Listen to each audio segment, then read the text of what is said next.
and welcome to the Farming Week, the podcast from Agriland that keeps you up to date with all the latest in Irish agriculture. I'm Louise Hickey and I'm joined today by journalists Aisling O'Brien and Charles O'Donnell.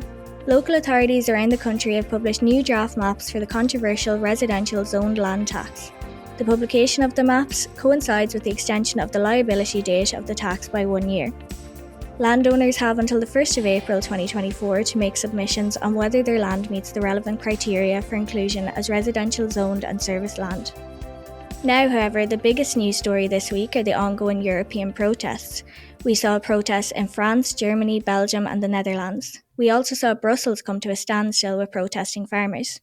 Over 1,000 tractors blocked the streets in Brussels as an emergency summit was being held in the EU Parliament where leaders agreed to allocate another €50 billion to Ukraine. Police deployed water cannons as the protesters threw eggs, stones and lit fires at the entrance to the Parliament. Farmers are protesting for a few reasons, namely EU regulations, prices and the Mercosur deal. In response to protests, the European Commission proposed a 1-year derogation for farmers from common agricultural policy rules on fallow lands.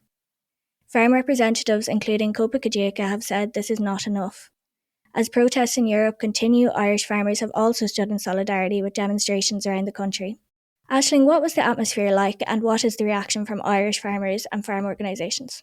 Yes, Louise. So I suppose earlier this week we reported that around 20 farmers gathered on a motorway flyover in County Waterford as a show of solidarity with their European colleagues who, as you mentioned, have been protesting for several weeks now at this stage. So on Wednesday night then, following that demonstration, the IFA announced following a National Council meeting that demonstrations would take place around the country on Thursday night. Now, the IFA President, Francie Gorman, said farmers in Ireland have been watching the protests across Europe and they wanted to show their support. He didn't describe them, though, as a protest so much as a show of solidarity. And he did acknowledge that there was mounting frustration among Irish farmers about the impact of European policy. So the call went out, Louise, among IFA county executives, and the farmers turned out in their thousands across the country, which shows that even at short notice, and the fact that things are getting busy at farm level as well, calving is underway on a lot of farms out there, farmers still wanted to come out and have their voices heard. They wanted their frustrations acknowledged as well, both in Leinster House and across in Brussels as well. So we saw convoys of tractors taking part in demonstrations in almost every county. Some events saw tractors gathering on motorway flyovers, parking up with their beacons on, and then others drove through towns in a kind of a tractor run style setup as well. We've plenty of footage on our website, on our social media channels. We were out on the ground as well at the demonstrations, Louise. We were speaking to people on the ground, but we also heard from farmers right across the country who were sending us in clips from their tractors and from the protests in their local areas as well. Now, the IFA President, Francie Gorman, joined the demonstration in Mullingar, where he said there was a fantastic turnout. He said that was replicated all over the country, which tells him that farmers are coming out and saying enough is enough. And that was the hashtag that the IFA were using for the demonstrations, enough is enough. He said the message is clear that the government needs to step up to the mark, sit down with the IFA, sort out the overregulation in the farming industry, which is driving farmers to the wall, he said. Now, we heard from demonstrations right across the country, Louise. The chair of Limerick IFA, Sean Lavery, told us that around 180 tractors turned out for an event held in Adair. He said that the protest sent clear messages to the politicians, Department of Agriculture and the EU Commission that Irish farmers, like their European counterparts, are fed up with irrational regulations, complicated schemes and falling incomes as well. And he said one clear ask from farmers tonight is what happens next. Now, in County Cavan, the IFA chair, Maurice Brady, estimated that around 150 farmers turned out for the event there with 80 tractors. He spoke with Agriland beef specialist Breffney O'Brien about why he felt there was such a strong turnout around the country. The obvious one has been the loss of derogation there recently. I think it was badly handled from top to bottom. It's gone down from 250 to 220, and it looks like if anything, it could go down further. With the Mercosur trade deal coming up now as well, and above all, I suppose we have environmental schemes that seem to be overly complicated and overly zealously implemented here, leading to delayed in payments and in cases no payments. And that's a big issue for a lot of farmers. And I suppose, is this be a one-off thing, or could we expect more of these in the future? We'll have to weigh that up as we go along, Breffney. There's European and local elections this year, so we intend to be out forcefully to make our point and let everybody know that the IFA isn't going to take a lot of the stuff that's coming down the track. We're not going to take it lying there anymore. So that was IFA Chair in Cavan, Maurice Brady there, speaking with Breffney O'Brien. Now, down here in my own home county of Kerry, around 60 tractors made their way through the town of Tralee, Louise. Kerry Independent TD Danny Healy-Rae turned out to support them. He came straight from the Dáil, he told me, to stand in solidarity with the farmers. And here's what he had to say. If you don't have farming, you won't have food. And the thing can turn very, very quick, you see. Meat was very good the year before last, and all of a sudden, there's only a very bad price of it. And the costs and the regulations and all the things that's been thrown at farmers, the nitrates, measuring the height of the grass and all this kind of stuff. I know a lot of more fellas that are going to give it up. And you see, we were able to export the excess all along, but what will happen if we don't be producing our own stuff? It will have to be imported. What are they talking about carbon footprinting and all the nonsense they're going on about? And they're cutting down the rainforests in the other side of the world, and to bring the food over here from there? It is absolutely ridiculous.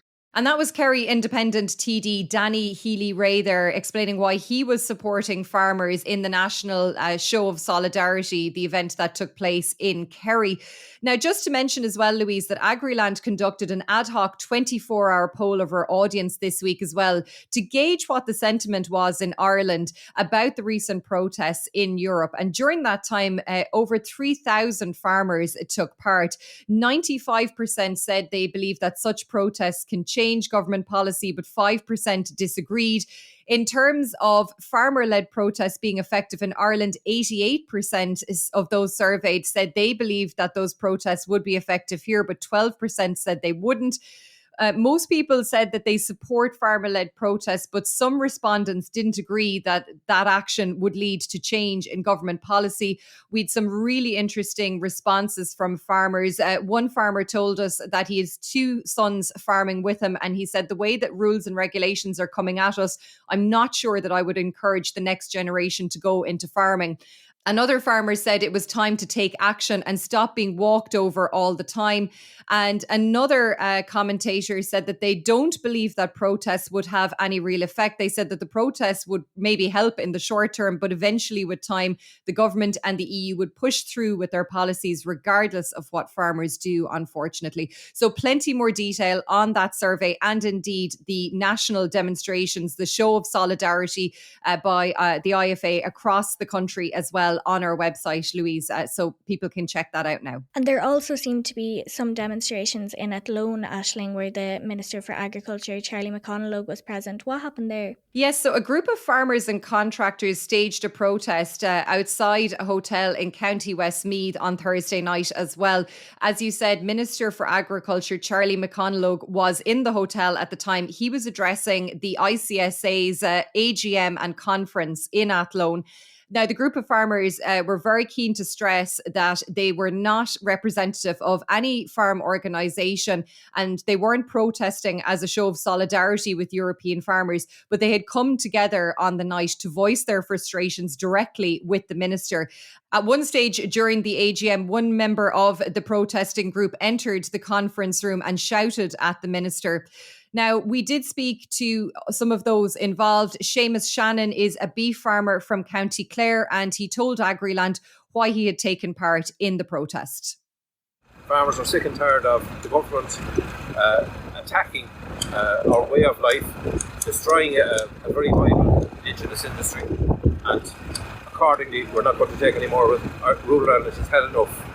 It's had enough of the government green policies. It's had enough of the government's attack on agriculture and food production. So we're here tonight to register our protest. So that's Seamus Shannon there, Louise, one of those who took part in the protest in Athlone. Now, Minister Charlie McConalogue told us that he sees it as his job to support farmers in any way he can. He said that farming wasn't an easy profession and that he was supporting farmers through CAP, through the various schemes that the department have rolled out over the last while. And he said he would continue to do that. He said it was a source of disappointment that not all of the farmers in acres had been paid by the end of last year. And he said that his team in the department were working really hard on this, and it was a main priority in the department to get payments cleared as quickly as possible. We've been running stories over recent weeks, Louise, about other schemes, how the backlog is being cleared, and several million is being issued to farmers every week. But many farmers on the ground would tell you if they're waiting for a payment, a day is a long time, not a mind a week. And look, the minister said it's been challenging from a systems point of view, but they're doing all they can to expedite it at the moment. And at the ICSA AGM, we seen Sean McNamara take over as the new president. What were some of the key issues he raised? Yes, Louise, that's correct. So Sean McNamara took over in the role from former ICSA President Dermot Kelleher, to whom he paid tribute. And he said among his top priorities would be to ensure that farm families can make a viable living from farmers. He particularly honed in on SCEP, which of course is the Suckler Carbon Efficiency Programme. And he said that there is a risk that the minister would undermine this scheme if he didn't listen to the concerns of suckler farmers out there. He said that a SCEP scheme that penalises farmers who get top price for export weanlings is not fit for purpose. And he added that an ICBF that pushes Angus bulls for replacements in the suckler herd needs to ask itself serious questions. Now, the ICSA president also said he wanted to see schemes for farmers that are simple and deliver money effectively to farmers. And he felt that there shouldn't be any tricky terms, or that Board B membership shouldn't be compulsory as well. Of course, that Board B membership was a controversial element to SCEP. And look, just staying with SCEP for a second, Louise, the ICBF held a meeting with Teagasc this week of the beef stakeholder group to address the outstanding concerns about changes to the beef breeding indices that were made by ICBF at the end of last year to the replacement and terminal indices. And the meeting, I suppose, outlined the reasoning for the changes being implemented. But we were told that there were key actions that were highlighted by those in attendance. There was farm organisations, breed societies, ICOS was there as well. And we were told that the group is going to meet again later this month on February 22nd to hammer out any outstanding issues. And ICBF Chief Executive Sean Coughlin said that they acknowledged the frustration that many are feeling and the impact that the recent changes have had on farmers. He said they were committed to staying engaged with the process and will be back at the next meeting with the key actions taken from the meeting that was held this week. And I suppose it was interesting to note that ahead of that meeting, Minister Charlie McConalogue did announce further flexibility for participants in SCEP who may have been impacted by the beef index changes. You can read more about that on the website and the app. Thanks, Aisling. There will be further updates on that AGM and conference, along with all the protests throughout Europe and reaction on Agriland.ie. Now I'm joined by journalist Charles O'Donnell. Charles, with its 2024 calf sales underway, Cork Mart has told farmers it is looking to clamp down on potential calf welfare issues. What will the new measures include? Well, I suppose the main measure, Louise, that's been brought in is a €5 charge on calves that are not sold at the end of the day or at the end of the sale. So the sellers will be requested to bring those calves back with them again if they're not sold, and they'll incur a charge of €5 per head. Then there's certain other measures that were outlined by the Mart as well. For example, the use of sticks will be prohibited. The Mart has said as well that its staff will intervene if they see anybody on the premises mishandling calves in any way. And this is in line, I suppose, with, as the Mayor pointed out, that the issue of calf welfare has kind of come to the fore very much in recent times, in the last perhaps a year or two. So the Mart has said it's cognizant of that and it wants to respond to that. And have we heard any reaction from the Mart about what the conditions of the calf should be, Charles? Well, the Mart has, I suppose, made it clear that calves will have to be healthy and suitable for sale on the day, and if not, they won't be accepted for sale. And then that's when that €5 charge will come in, where if the animal is if the calf is not sold by the end of the day, then the seller will incur that charge of €5 if the Mart deems that the calf is not suitable for sale. Now, a ship carrying thousands of cattle and sheep destined for the Middle East was directed to return to Australia. The ship is now anchored with livestock aboard. Are there concerns for animal welfare there, Aisling? Yes, Louise. So concerns have been raised by animal welfare groups about the livestock aboard this ship. It's estimated that there is around 15,000 sheep and 2,000 cattle on board the ship. That's according to the Humane Society International of Australia. And the animals have been aboard the ship since the 5th of January. The Australian Department of Agriculture, Fisheries and Forestry, or DAF, said that the vessel had been diverted away from the Red Sea due to the worsening security situation there. They got in touch with the exporter around January 20th to tell them to return immediately to Australia. And they said that they have been working closely with the exporter to determine the next steps for the consignment once it returned to Australian waters. They said that this was in recognition of the exceptional circumstances, taking into account animal welfare considerations as well. And they acknowledged that there are high quality Australian animals on board this ship, but they said they would be subject to strict biosecurity rules when in Australia. Now, the RSPCA, the Royal Society for the Prevention of Cruelty to Animals in Western Australia, has called for all the livestock on board to be offloaded as soon as possible. They're concerned that there are heat wave conditions that are set to arrive in Australia, and they just are worried about the livestock. As we're recording now, Louise, the livestock are still on the ship, and look, hopefully they'll be able to resolve this situation sooner rather than later, because it is hitting headlines internationally at this stage. Now, before we go, Aisling, why are hedgerows in the news this week? Well, hedgerows are always something that exercises Agriland readers, Louise, and this week it's no different, because the Road Safety Authority and the County and City Managers Association are calling on landowners to cut their hedges before the March 1st deadline to ensure road safety. The RSA said that properly maintained hedges protect vulnerable road users who are not forced onto the road by overgrown hedges, and they benefit motorists by giving them a clear view of what's in front of them or around a bend.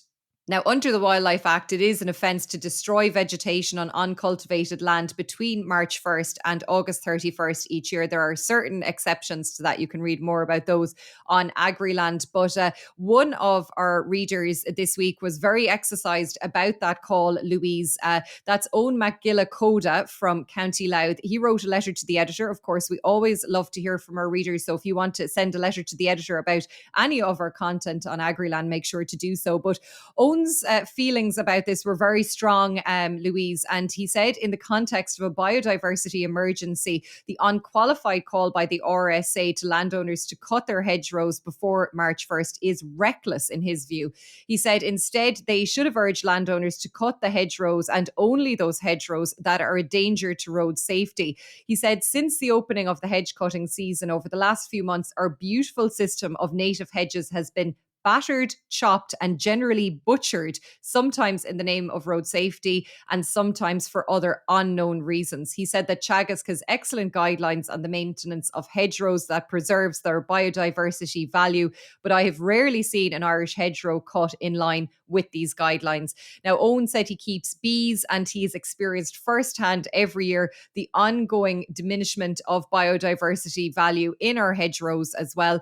And he said he's rarely seen a hedgerow in his area of the country in County Louth that could be considered a threat to road safety. On the other hand, he said he's seen plenty of bad and reckless driver behaviour that has put other road users at risk. So plenty to chew over there, and a lot of our readers have been logging on to read Owen's thoughts this week. And as I said, if you want to share your thoughts on hedges or anything else, make sure to get in touch with us in Agriland. Thanks, Aisling. Well, that's all we have time for on this week's episode. Just a reminder to fans of Clarkson's Farm that the release date for Season 3 has been announced. Fans have been told to expect in-depth, authentic and unexpected trials and tribulations. We have all the information for that on Agriland.ie. Please don't forget to rate, review and follow The Farming Week on Spotify, Apple Podcasts or wherever you get your podcasts. We'd love if you could spare some time to give us 5 stars or share it to anyone who you think might be interested. Have a lovely long weekend from myself, Aisling and Charles.